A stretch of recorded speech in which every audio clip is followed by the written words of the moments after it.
আসসালামু আলাইকুম প্রিয় দর্শক। অন্য মঞ্চের আজকের আমাদের এই আলোচনায় অতিথি হিসেবে আছেন সুদূর সিডনি থেকে লেখক ও কলামিস্ট জনাব অজয় দান।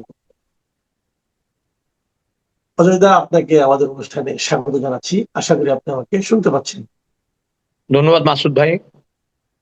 অজয় দা, একটা জিনিস হলো কি, আমি আপনার সঙ্গে যে ভঙ্গিতে কথা বলি, আপনি আমার সঙ্গে যেভাবে কথা বলেন, আমাদের অনুষ্ঠানটা যেভাবে চলে, আমার শুরুর দিকে আমার কাছে মনে হয়েছিল যে এটা আসলে কি প্রথাগত ইন্টারভিউ হচ্ছে কি হচ্ছে না। আপনিও নানা রকম বৈঠকি ভঙ্গিতে কথা বলেন, কিন্তু আমরা লক্ষ্য করেছি যে এই অনুষ্ঠানটা এরই মধ্যে বেশ জনপ্রিয় হয়েছে। আমাকে অনেকে বলেন, এবং তাদের একটা বিশেষ দাবিও হলো, যেহেতু অজয় দা গল্পের ছলে ছলে কথা বলেন, যে গল্প বলতেও তো সময় লাগে, কাজে ওনাকে একটু সময় দেন। তো এখন আমি খুবই লজ্জিত এবং ক্ষমা প্রার্থী আপনার কাছে, আপনাকে আমি বোধহয় পর্যাপ্ত সময় দেই না। তো যদি না আপনি না, একটু এ- এখানে আপনাকে আমি একটা কথা বলি। সম্ভবত তলস্তয় বলেছিল, আমাদের পাঠকদের বা দর্শকদের এটা জানতে হবে, শ্রোতাদের। তলস্তয় জি, বলছিল কি জানেন, যে নদীর পাড়ে দাঁড়িয়ে যদি আপনি পাশে ওপারের গ্রামটাকে দেখেন এবং একটা ছবি আঁকেন, সেটা হচ্ছে কবিতা। আর আপনি যদি আচ্ছা। নদীটা পার হয়ে ওই পারে গিয়ে দাঁড়িয়ে ওই গ্রামটা নিয়ে লেখেন, ওইটা হচ্ছে গল্প। আর যদি আপনি গ্রামের ঘরে ঘরে ঘুরে এসে লেখেন, ওইটা হলো উপন্যাস। তো আমরা তো উপন্যাস লিখতেছি না, কবিতা আর গল্পই ভালো। তো আজকে আমাদের এটা কবিতা হবে কিনা নাকি গল্প হবে আমি জানি না, দর্শকরা ঠিক করবে। তো একটা বিষয় না একটু বলাই দরকার, আমরা আজকে এমন সময় করছি কাজটা, এমন সময় আলোচনাটা করছি। আমি জেনেছি আপনি সিডনির বাইরে যাচ্ছেন, এই জন্য অনেকটা তাড়াহুড়ো করে করা, যে আজকে কিন্তু আমাদের এই মানে শপথ হয়ে যাবে একটু পরেই। এবং ইন্টারেস্টিং হলো আজকে তিনটা শপথ হবে। এটা অবশ্য একটু রেয়ার ব্যাপার। সাধারণত যেদিন এমপি সাহেবরা শপথ নেন, হয়তো ওই দিনই বিকেলের দিকে অথবা সন্ধ্যার দিকে মন্ত্রী পরিষদ শপথ নেন। তো আজকে মাঝখানে আরেকটা শপথ আছে। এই শপথটা হলো সংবিধান সংস্কার পরিষদের শপথ। এখন এই সংবিধান শপথ যেটা হবে, আমার খুব জানতে ইচ্ছা করে কতগুলি জিনিস। একটা জিনিস হলো কি, যখন আপনি শপথ নিয়ে নিলেন দাদা, তখন আপনি ওখানে যে কথাগুলি উচ্চারণ করলেন, সেই কথাগুলি তো আপনাকে পালন করতে হবে। দেখেন, আমি কথাটা বলি কেন, আমার মনে আছে অন্তর্বর্তীকালীন সরকারের শপথ নেওয়া হলো, যখন মাহফুজ আলমরা শপথ দিলেন দ্বিতীয় ধাপ, তখন উনি শপথ দিলেন যে উনি সংবিধান সমুন্নত রাখবেন। শপথটা নিয়েই বললেন যে বঙ্গভবন থেকে বঙ্গবন্ধুর ছবি নামাতে হবে।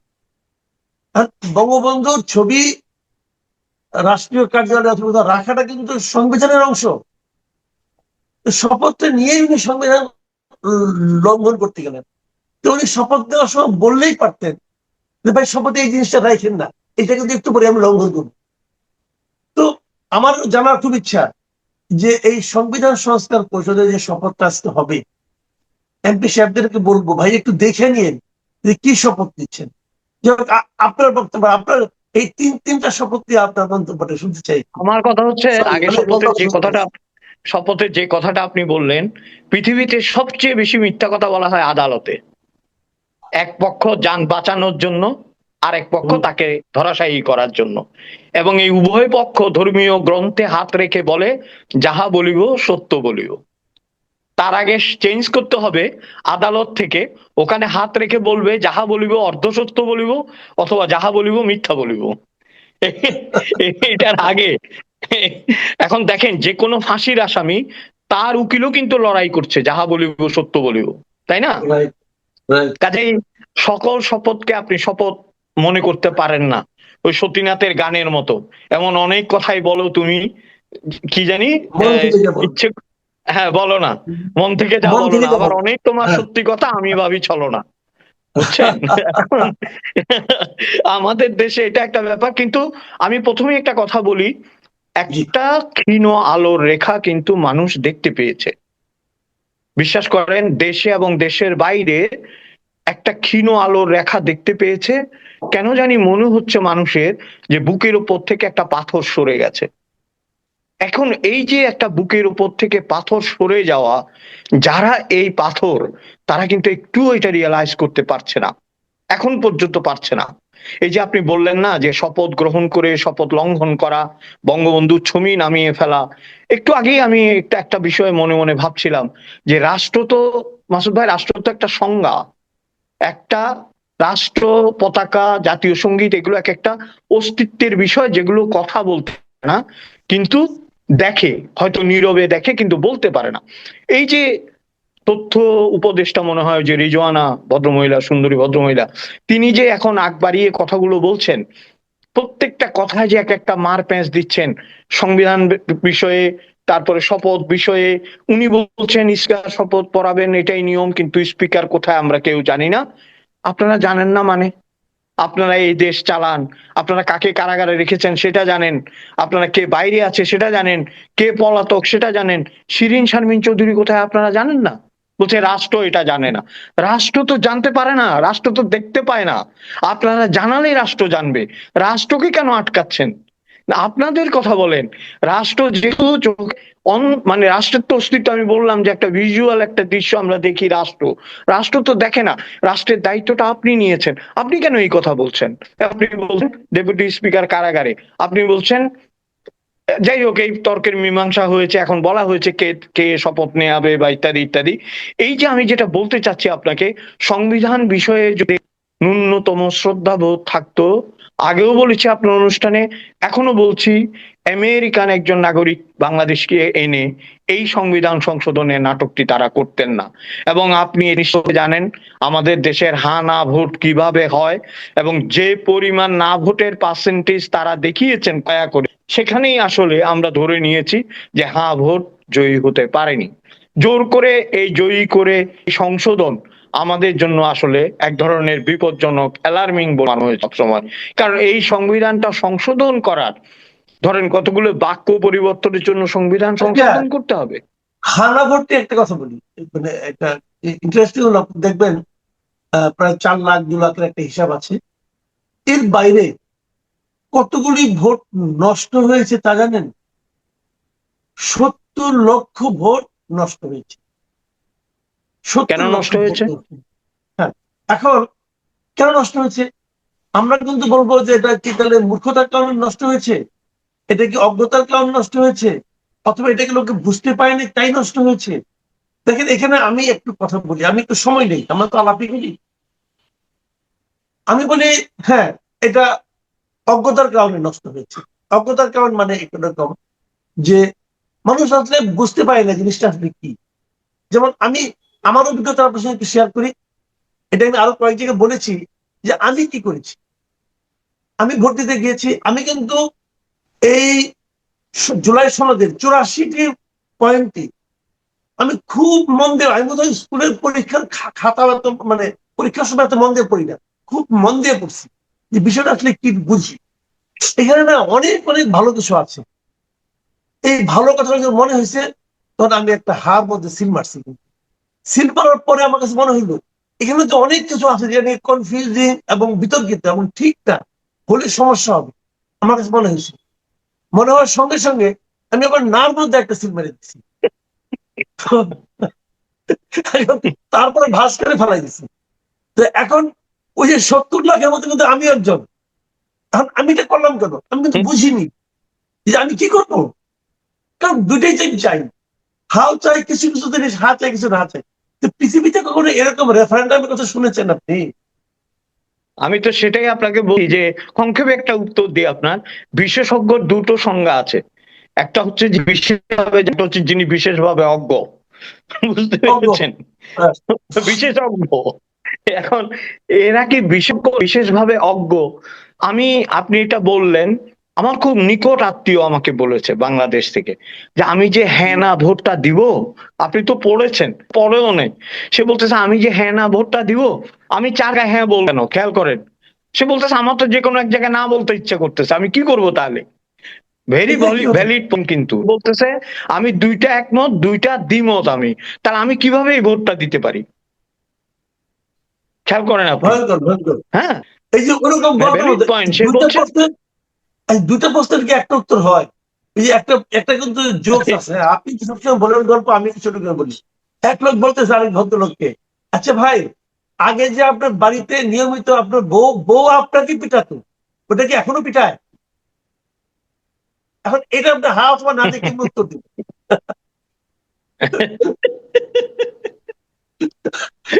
মানে আগে যে পিটাইতো এটা কি হ্যাঁ, আর এখন যে পিটা এটা কি না, এটা বলতে হবে, তাই না?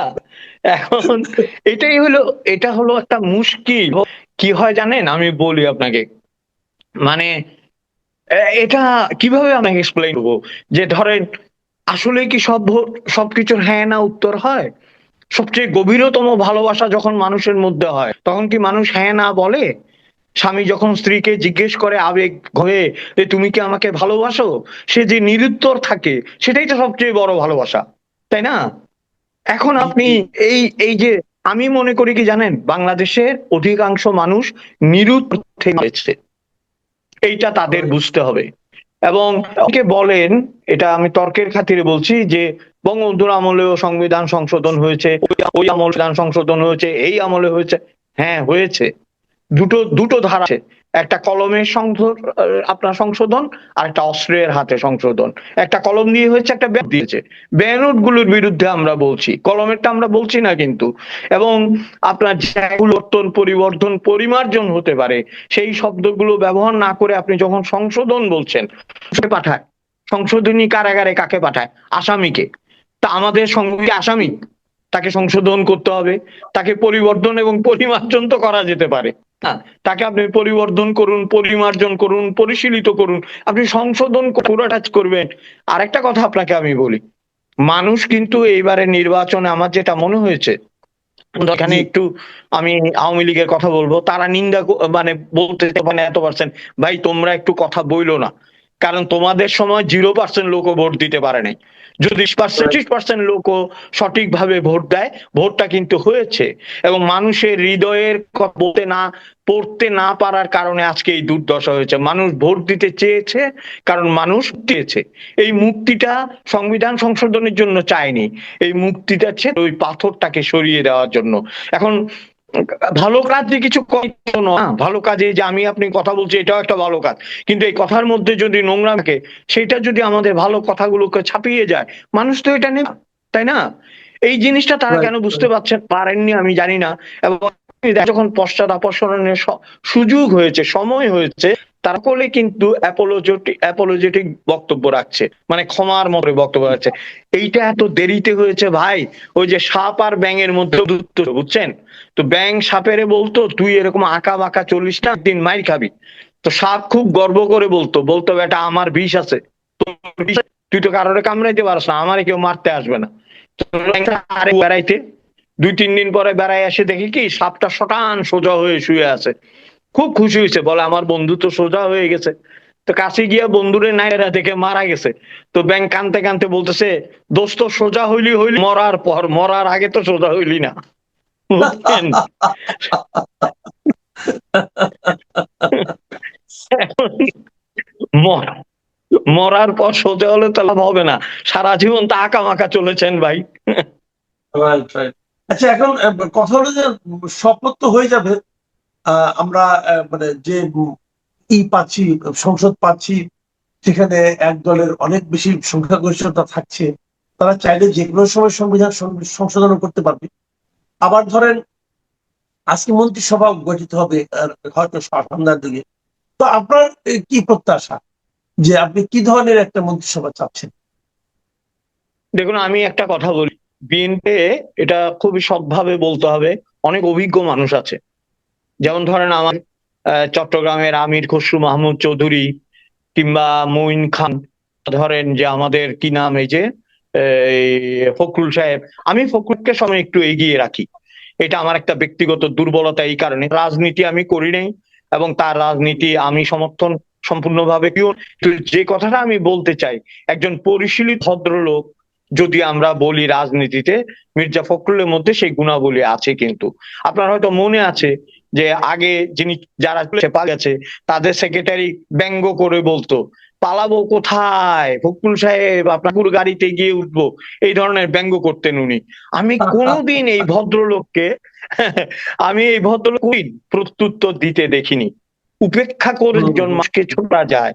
উপেক্ষা করে যে বড় হওয়া যায়, এটা কিন্তু মির্জা জি, ফখরুল বারবার প্রমাণ করেছেন। এবং তাই যদি গুরুত্বপূর্ণ পদে নিয়োগ করা যায়, আমি মনে করি কি, ধরেন তাকে রাষ্ট্রপতি বানালে হ্যাঁ একজন ভদ্রলোক রাষ্ট্রপতি পাওয়া যাবে, এটা কিন্তু আমার মনে হয় তাকে অন্য কাজে লাগালে বিএনপি লাভবান হবে বলে আমার মনে হয়, তাকে গুরুত্বপূর্ণ এবং আপনি যেটা বললেন, আপনার ওই যে শিক্ষামন্ত্রী ছিলেন মিলন, তারপরে জি, আপনার ওই যে ভারতে চলে গেলেন যে সালাউদ্দিন সাহেব, আরো অনেক ছেলে হুম, আপনি জানেন, আমাদের আব্দুল্লাহ আল নোমানের ছেলে অসাধারণ গান জি। করে এবং দেখতেও শুধু একেবারে আপনার এই ধরনের মানুষগুলোকে বিএনপি সামনে রাখলে আমার মনে হয় মন্ত্রিসভা খারাপ হবে না। এবং আর কথা আচ্ছা, হচ্ছে আমি ধরেন ওদের জন্য আমি আরেকটা কথা বলি, আরেকটা কথা বলি। এটা হয়তো অনেকে একটু বিতর্কিত মনে করতে পারেন, যে আপনি বললেন যে ফখরুল ইসলাম আলমগীরকে আপনার রাষ্ট্রপতি বানানো যায় কিনা, কিন্তু না আপনি বানাবে কিনা। হুম। বানাবে কিনা, আচ্ছা ঠিক আছে, কিন্তু আমার একটা কথা বলেন তো আপনি, আমি যদি ভারতের কথাটা একটু একটু উদাহরণ দিতে চাই। 2014 সালে বিজেপি যখন সরকারে, তারা যখন বিজয়ী নরেন্দ্র মোদীর নেতৃত্বে তারা যখন সরকারে আসলেন, তখন ওই সময় ভারতের কংগ্রেস মনোনীত রাষ্ট্রপতি ছিলেন প্রণব মুখার্জি। প্রণব মুখার্জি তো মানে আপনার খুবই কংগ্রেসের একজন মানে অনেক খাঁটি ত্যাগী লোক। নেতা। হ্যাঁ, হুম। ত্যাগী লোক। তো যখন উনি রাষ্ট্রপতি হলেন, রাষ্ট্রপতি হওয়ার সব মানে ভারতেও আমাদের মতোই, যিনি রাষ্ট্রপতি হবেন তিনি দল থেকে পদত্যাগ করবেন এবং উনি একজন নির্দলীয় ব্যক্তি হয়ে যাবেন। তখন বিজেপি কিন্তু প্রণব মুখার্জিকে সরায়নি। হুম। প্রণব মুখার্জি তার পুরো টার্ম কিন্তু বিজেপির সঙ্গে থেকেছে। ওনার পুরো মেয়াদ সম্পূর্ণ হওয়ার পর তারা অন্য রাষ্ট্রপতি নিয়োগ দিয়েছে। তো রাষ্ট্রপতির তো একটা মেয়াদ থাকে। এখন সেই মেয়াদ থেকে আপনি তাকে যদি সরাইতেই পারেন, আপনাদের ক্ষমতা আছে, গাইড করে সরাতে পারেন। ওনাকে এদের তো এই ছাত্ররা সরানোর অনেক চেষ্টা করছিল, তখন তাদের বিএনপি আটকে ছিল না, এখন আমরা সরাবো না। তাহলে এই রাষ্ট্রপতির মেয়াদ সম্পূর্ণ করতে দিলে অসুবিধা নেই। আপনাকে আমি একটা কথা বলি, যখন প্রণব মুখার্জির কথা বললেন, যখন সরকার পরিবর্তন হলো তখন প্রণব মুখার্জিকে জিজ্ঞেস করা হয়েছিল যে আপনি এখন কিভাবে করবেন। তখন প্রণব মুখার্জি বলছিল যে দস্তখত করা ছাড়া আর তো কোনো কাজ রাষ্ট্রপতির আমার একটা লাভ হয়েছে। বলছে কি? বলছেন হাজার হাজার বই আছে, এতদিন এগুলো পড়তে পারিনি, এখন পড়তে পারবো। বুঝছেন?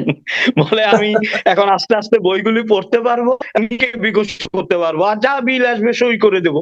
এখন আপনি যেটা বলেন, যদি সিরিয়াস আলোচনা যায়, ডেমোক্রেসি তো সেটাই না, আপনাকে এবং তিনি তার মেয়াদ পর্যন্ত থাকা এবং তাকে নেওয়া, অ্যাপ্রুভাল নেওয়া, এটা হচ্ছে ডেমোক্রেসি। এই ডেমোক্রেসি চলিনি বলে আমাদের মধ্যে সংশয়, আমাদের মধ্যে দ্বিধা, এবং আমাদের রাষ্ট্রপতি যারা নির্বাচিত হয়েছেন ইতপূর্বে, তাদের কথাবার্তাও তো আমাদের কাছে সন্দেহজনক।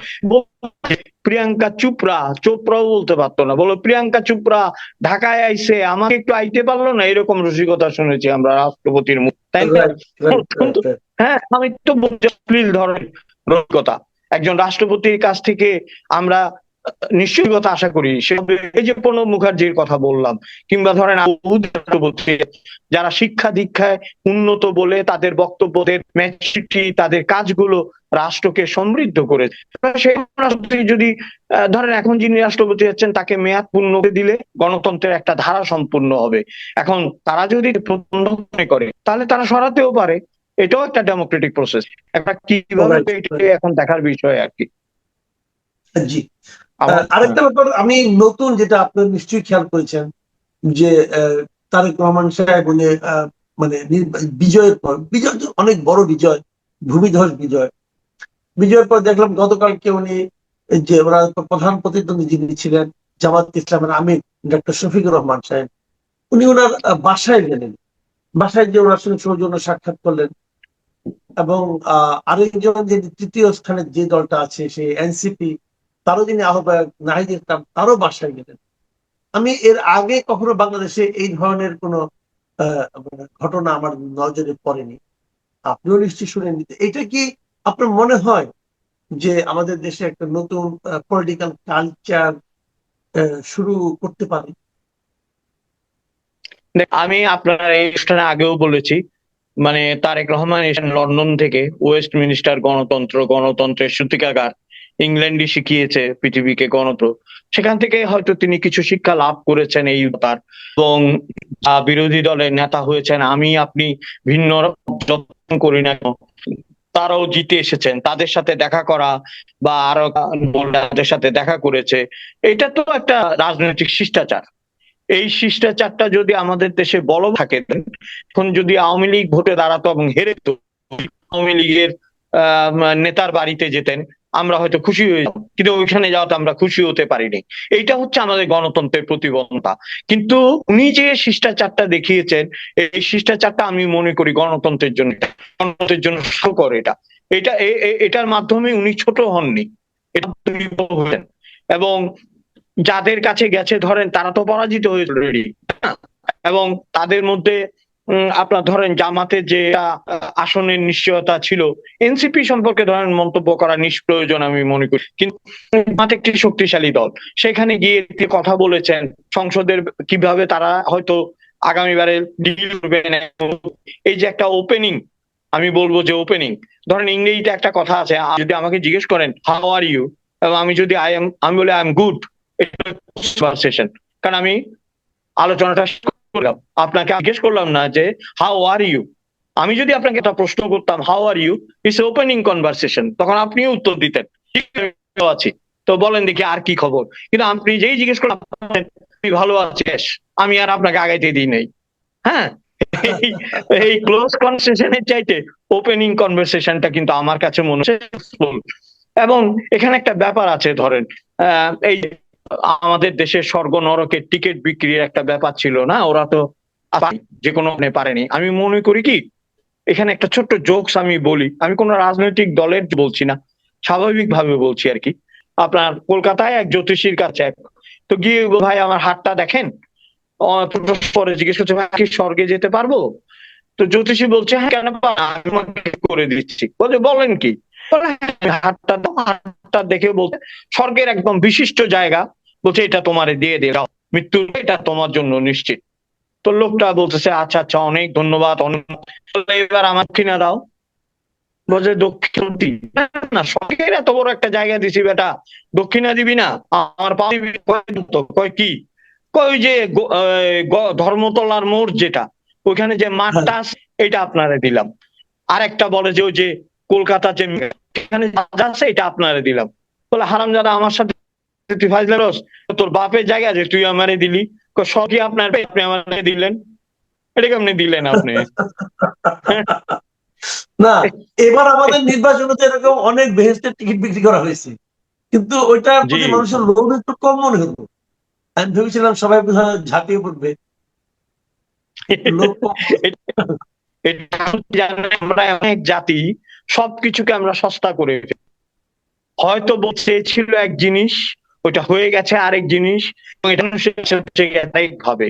আমার তো মনে হয় ধরেন এইটাও ব্যাপার, এবং নারী শক্তিকে যারা উপেক্ষা করেছে বাংলাদেশে তারা টিকতে পারেনি, এটা কিন্তু মানতে হবে। মানে আমাদের দেশের নারীকে অমান করলে সেই উত্তরটা কিন্তু ঠিক ঠিক ভাবে ফিরে আসে। এই মাথায় রাখতে হবে সব দলকে, আমার মনে হয় যে আমরা ঘরেও দেখছি বাইরেও দেখছি বাঙালি নারীদের একটা সে শক্তির কথা আমি বহুবার বলেছি এই আলোচনায়, এবং আমি এখন ওই হয়, এবং ওই শক্তি যদি প্রতিবাদ করে কিন্তু ওরা পারে না, এবং ওরা নীরবে সেটা জানিয়ে দেয়। এবারও তাই আসলে আরো একটা জিনিস আমার কাছে যেটা মনে হয়েছে যে ওনারা, আমি জানি না এটা কেন করলেন, যে ওনার দলের নাম হলো জামাতে ইসলাম, তার মানে ইসলাম কায়েম করার জন্য কিন্তু ওরা কাজটা করতেছেন, দলটা করেছেন তারা, ইসলামী শাসন প্রবর্তন করবেন, অমুক করবেন, তো বলতেছে। আবার ওনারা খুলনা একটা আসনে একজন হিন্দু ভদ্রলোককে নমিনেশন দিয়েছেন, হিন্দু ভদ্রলোকের মাধ্যমে কিভাবে ইসলাম কায়েম করবেন এটা আমার কাছে ক্লিয়ার না। আবার হিন্দু ভদ্রলোক উনি ওনার ধর্মকে ছেড়ে যদি ইসলামই কায়েম করবেন, তাহলে ধর্ম ত্যাগ করে আসেন, অসুবিধাটা কি? বাট এই জিনিসটা কিন্তু আলটিমেটলি যে আসলে তাকে নমিনেশন দিয়েছিলেন, ওইখানে কিন্তু এই যাবৎকালে আমার যতটুকু আমি জানি কোন মুসলিম জয়লাভ করতে পারেনি। একবার মাত্র 96-এ শেখ হাসিনা ওখানে দাঁড়িয়েছিলেন, এবং উনি জিতেছিলেন। জিতে ওনারা এবার সরকার গঠন করেছিলেন। সরকার গঠনের পর ওই অস্ত্রটা উনি ছেড়ে দিয়েছেন এবং উপনির্বাচন হয়েছে।